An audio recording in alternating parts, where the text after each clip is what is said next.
বাবা এসে শুধালেন, কি করছিস শুনি? কাপড় কেন তুলিস বাক্সে? যাবি কোথায়? সুনৃতার ঘর 3 তলায়, দক্ষিণ দিকে 2 জানলা, সামনে পালঙ্ক, বিছানা লখনৌ ছিটে ঢাকা, অন্য দেয়ালে লেখবার টেবিল, তার কোণে মায়ের ফটোগ্রাফ। তিনি গেছেন মারা। বাবার ছবি দেয়ালে, ফ্রেমে জড়ানো ফুলের মালা। মেঝেতে লাল শতরঞ্চে শাড়ি, সেমিজ, ব্লাউজ, মোজা, রুমাল ছড়াছড়ি। কুকুরটা কাজ ঘেঁষে লেজ নাড়ছে, ঠেলা দিচ্ছে কোলে থাবা তুলে, ভেবে পাচ্ছে না কিসের আয়োজন। ভয় হচ্ছে পাছে ওকে ফেলে রেখে আবার যায় কোথাও। ছোট বোন সমিতা বসে আছে হাঁটু উঁচু করে, বাইরের দিকে মুখ ফিরিয়ে, চুল বাঁধা হয়নি, চোখ দুটি রাঙা, কান্নার অবসানে। চুপ করে রইল সুনৃতা, মুখ নিচু করে সে কাপড় গোছায়, হাত কাঁপে। বাবা আবার বললেন, শুনি, কোথাও যাবি নাকি? সুনৃতা শক্ত করে বললে, তুমি তো বলেইছ এ বাড়িতে হতে পারে না আমার বিয়ে, আমি যাব অনুদের বাসায়। সমিতা বললে, ছি ছি দিদি, কি বলছো? বাবা বললেন, ওরা যে মানে না আমাদের মত, তবু ওদের মতই যে আমাকে মানতে হবে চিরদিন। এই বলে শুনি সেফটি পিন ভরে রাখলে লেফাফায়। দৃঢ় ওর কণ্ঠস্বর, কঠিন ওর মুখের ভাব, সংকল্প অবিচলিত। বাবা বললেন, অনিলের বাপ জাত মানে, সে কি রাজি হবে? সগর্বে বলে উঠল সুনৃতা, চেনো না তুমি অনিল বাবুকে? তার জোর আছে পৌরুষের, তার মত তার নিজের। দীর্ঘ নিঃশ্বাস ফেলে বাবা চলে গেলেন ঘর থেকে।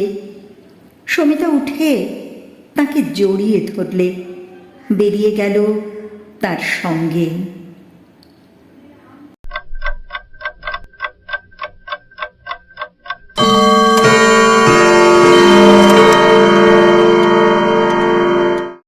বাজল দুপুরের ঘণ্টা।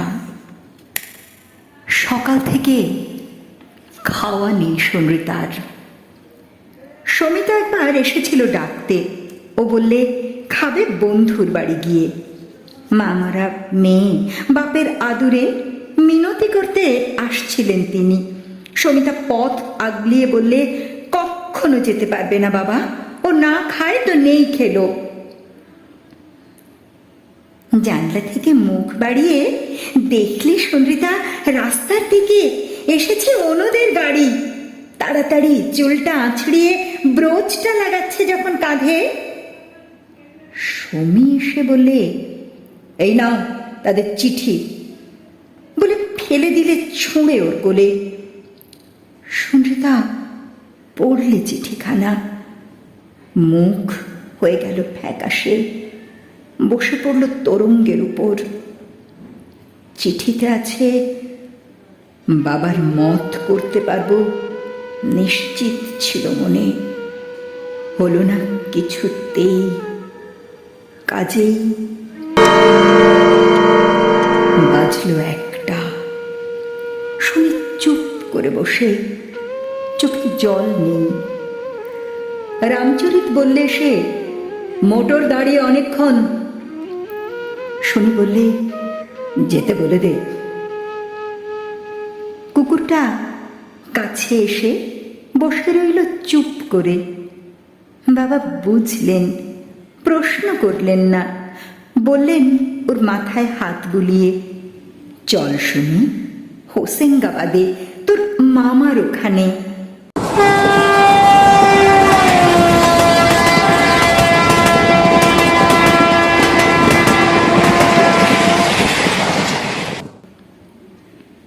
কাল করেছিল হবে না বিয়ে, মা ব্যথিত হয়ে বলেছিল থাক না, বাপ বললে পাগল নাকি। ইলেকট্রিক বাতির মালা খাটানো হচ্ছে বাড়িতে, সমস্ত দিন বাজছে সানাই, হু হু করে উঠছে অনিলের মনটা।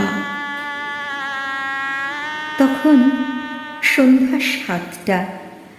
সুনীদের বউবাজারের বাড়ির একতলায় ডাবা হুঁকো বাঁ হাতে ধরে তামাক খাচ্ছে কৈলেশ সরকার, আর তালপাতার পাখায় বাতাস চলছে ডান হাতে। বেহারাকে ডেকেছে পা টিপে দেবে।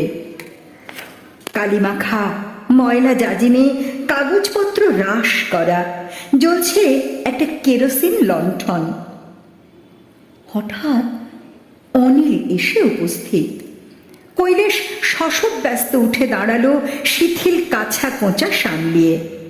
অনিল বললে পার্বণীটা ভুলেছিলেম গোলেমালে, তাই এসেছে দিতে। তারপরে বাঁধো বাঁধো গলায় বললে অমনি দেখে যাব তোমাদের শনি দিদির ঘরটা। গেল ঘরে, খাটের উপর রইল বসে মাথায় হাত দিয়ে। কিসের একটা অস্পষ্ট গন্ধ, মূর্ছিতের নিঃশ্বাসের মতো। সে গন্ধ চুলের না শুকনো ফুলের, না শূন্য ঘরে সঞ্চিত বিজড়িত স্মৃতির। বিছানায়, চৌকিতে, পর্দায়। সিগারেট ধরিয়ে টানল কিছুক্ষণ, ছুঁড়ে ফেলে দিল জানলার বাইরে। টেবিলের নিচে থেকে ছেঁড়া কাগজের ঝুড়িটা নিল কোলে তুলে। ধক করে উঠল বুকের মধ্যে। দেখলে ঝুড়ি ভরা রাশি রাশি ছেঁড়া চিঠি, ফিকে নীল রঙের কাগজে অনিলের হাতে লেখা, তার সঙ্গে টুকরো টুকরো ছেঁড়া একটা ফটোগ্রাফ। আর ছিল বছর 4 আগেকার দুটি ফুল, লাল ফিতে বাঁধা, মেডেন হেয়ার পাতার সঙ্গে শুকনো প্যানজি আর ভায়োলেট।